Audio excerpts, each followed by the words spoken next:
মন মতো চলে যে জাহান্নামে যাবে সে, প্রবৃত্তিকে মানে যে জাহান্নামে যাবে সে, টাকনো নিচে প্যান্ট পরে যে প্রবৃত্তিকে মানে সে, দাড়ি চাঁচে যে মন মতো চলে সে, দোকানে বসে আড্ডা পিটে যে মন মতো চলে সে, দোকানে বসে আড্ডা পিটে ল্যাংটা মেয়েকে দেখে চক্ষু ঠান্ডা করে যে, কলিজা ঠান্ডা করে যে মন মতো চলে সে, সুদ ঘুষ খায় যে মন মতো চলে সে, মন মতো চলে যে জাহান্নামে যাবে সে, দাঙ্গাবাজি করে দলীয় ক্ষমতা দেখিয়ে দাপট দেখিয়ে জমি দখল করে মানুষের প্রতি জুলুম নির্যাতন চালায় যে মন মতো চলে সে, মন মতো চলে যে জাহান্নামে যাবে সে, দোকানে বসে আড্ডা পিটে যে মন মতো চলে সে, মন মতো চলে যে জাহান্নামে যাবে সে, রাসূলের নীতিকে উপেক্ষা করে মানুষের প্রতি জুলুম নির্যাতন চালায় যে মন মতো চলে সে, মন মতো চলে যে জাহান্নামে যাবে সে।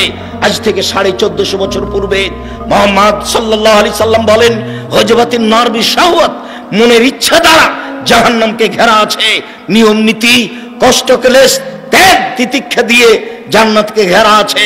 জান্নাত পাওয়া বড় টাফ ব্যাপার, জাহান্নাম পাওয়া সহজ। নগ্ন পোশাকে চলে যেসব মহিলারা তারা সহজেই জাহান্নামে যাবে, যারা পুরুষের পোশাক পরে তারা সহজেই জাহান্নামে যাবে। তাই তো রাসূল সাল্লাল্লাহু আলাইহি সাল্লাম বললেন, পৃথিবীর মানুষ শুনে রেখো, 3 শ্রেণীর মানুষ জাহান্নামে যাবে। পৃথিবীর মানুষ শুনে রেখো, 3 শ্রেণীর মানুষ জাহান্নামে যাবে। 1, মুদমিনুল খামর, যারা নিয়মিত বিড়ি তামাক জর্দা সিগারেট ডুল নেশাদার দ্রব্য খায় পান করে তারা জাহান্নামে যাবে। 2, ওর রাজরাত মিনান নিসায়ে, পুরুষের বেশধারী নারী, যারা পুরুষের জুতা স্যান্ডেল পরে, যারা পুরুষের শার্ট প্যান্ট পরে, যারা পুরুষের পোশাক পরে, এইসব নারী জাহান্নামে যাবে। রাসূল সাল্লাল্লাহু আলাইহি সাল্লাম বলেন, ও দায়ুস আল্লাযী কুরফি আলাল খাবাসা, যার বাড়িতে বেহায়ের সুযোগ পেয়েছে, যার মেয়ে নগ্ন পোশাকে রাস্তাঘাটে চলে, যার মেয়ে নগ্ন পোশাকে স্কুল কলেজে যায়, তারাই হচ্ছে দায়ুস। যার স্ত্রী ইসলামী পোশাক পরে না, নগ্ন পোশাক পরে রাস্তাঘাটে চলে, তারাই হচ্ছে দায়ুস। হজ করলেও হবে না, তাহাজ্জুদ পড়লেও হবে না। রাসূল সাল্লাল্লাহু আলাইহি সাল্লাম 1450 বছর পূর্বে এইভাবে ঘোষণা দিয়েছেন। সম্মানিত দিনী ভাই বোন, তাই তো আল্লাহ নবী বলছেন যে আমি যখন জাহান্নাম দেখলাম তখন দেখলাম শুধু নারী আর নারী। আমি যখন জাহান্নাম দেখলাম তখন দেখলাম শুধু মহিলার মহিলা, নারী আর নারী। তিনি বলেন, পৃথিবীর মানুষ শুনে রেখো, 2 শ্রেণীর মানুষ রয়েছে যাদের আমি দেখিনি, ওরা জাহান্নামে যাবে। 2 শ্রেণীর মানুষ জাহান্নামে যাবে, আমি তাদের দেখিনি। 2 শ্রেণীর মানুষ জাহান্নামে যাবে, আমি তাদের দেখিনি।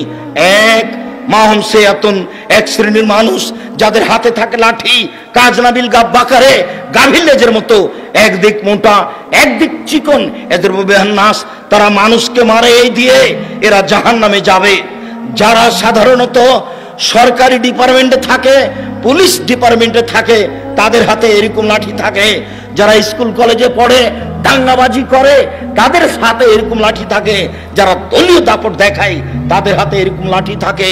এরকম লাঠি থাকে যাদের হাতে, তারা জাহান্নামে যাবে, আমি তাদের দেখিনি। 2, নিশাউন, মহিলা, কাশিয়াতুন, কাপড় পরে থাকে, আরিয়াতুন, উলঙ্গ, মমিলাতুন, তারা নিজের দিকে পুরুষকে আকৃষ্ট করে, মায়ালাতুন, তারা নিজেরা পুরুষের দিকে আকৃষ্ট হয়। লা ইয়াদখুলুল জান্নাহ, এরা জান্নাতে যাবে না, জান্নাতে তো যাবে না, যাবেই না। ওয়ালা ইয়াজিদুনা রিহাহা, এরা জান্নাতের গন্ধ পাবে না। ফাইনা রিহা লা তুজাদু মিন মাসরিতে কাদা ওয়া কাদা, যে জান্নাতের গন্ধ 1 বছরের দূরত্ব পথ থেকে পাওয়া যায়, যেই গন্ধ জান্নাতের 1 বছরের দূরত্ব পথ থেকে পাওয়া যায়, সেই গন্ধ এই মহিলারা পাবে না, জান্নাতে তো যাবেই না, যাবেই না। উপস্থিত বৈঠকের দিনই মুসলিম বোন, সারা বিশ্বের মুসলিম মহিলাকে বলতে চাই, আজ এখন যারা দেশ বিদেশে অনলাইনে আমাদের সাথে রয়েছেন, সমস্ত দিনী ভাই বোনকে বলতে চাই, দেখুন, পুরুষকে বিপদে ফেলে, পুরুষকে জাহান্নামের দিকে ঠেলে দিয়ে, পুরুষকে রূপ চেহারা দেখিয়ে নিজেকে জাহান্নামী করে নিজেকে শিক্ষিতা মনে করিয়েন না। বল হিসাব, কোটি কোটি মানুষকে রূপ চেহারা দেখিয়ে জাহান্নামের দিকে ঠেলে দিয়ে নিজেকে জান্নাতি মনে করেন, নিজেকে সভ্য মনে করেন, নিজেকে শিক্ষিতা মনে করেন। জি না, আপনার মতো মানুষকে কে শিক্ষিতা বলেছে? আপনি একটা পশু। বুঝে না ওরা, অন্তর আছে বুঝে না, দেখে না ওরা, চক্ষু আছে দেখে না, শোনে না ওরা, কান আছে শোনে না, উলাইকা কাল আনাম, তারা পশু প্রাণীর মতো, তারা গরু ছাগলের মতো, তারা কুকুর শৃগালের মতো, বাল হাযাল, বরং তার চেয়ে খারাপ। আল্লাহ আপনাকে পশু প্রাণীর মতো মনে করেন, গরু ছাগলের মতো মনে করেন, কুকুর শৃগালের মতো মনে করেন। কে বলেছে আপনি শিক্ষিত? ভুল হিসাব। আপনি শিক্ষিত মেয়ে নন।